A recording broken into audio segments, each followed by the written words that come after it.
তো এই বস্তুগুলো শোনার পরে মোর তো আগর থেকে যেটা ইচ্ছে আছে যে আমি রাজ্যের সেবা করি।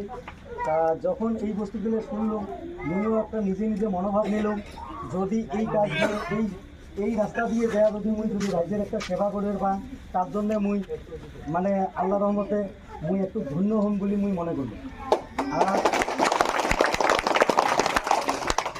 তারপরে আরও একটা কথা হয়, এই যে আমার রাস্তাঘাটটা, আমার যেটা রাস্তা আছে বা আরও ওই গাঁও তো রাস্তা আছে, এইগুলো রাস্তাগুলো নিজে ঘরও দেখো।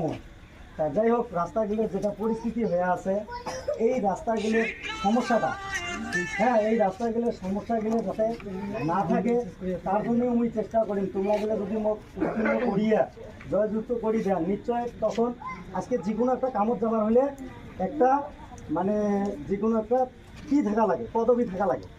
সেই পদবিতে যদি তোমরা গেলে দয়া করি যদি সহযোগিতা করেন, নিশ্চয় আপ্রাণ চেষ্টা করি যাতে আমার এই সমাজের যাতে কোনো ধরনের দুর্নীতি, কোনো ধরনের এই যে রাস্তাঘাটের সমস্যা, আরও বানপানির সমস্যা, ঈদগেরের সমস্যা, কবরস্থানের সমস্যা, বহুত কিছু আমার মাঝত সমস্যা আছে।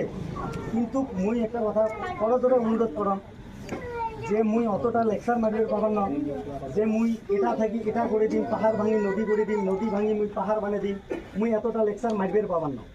কারণ কথা হল কি, কারণ প্রতিনিধি হিসাবে মানে পঞ্চায়েত বা ডেভেলপমেন্ট ফান্ড বা MLA ফান্ড এই ধরনের কতগুলো ফান্ড থাকে। এই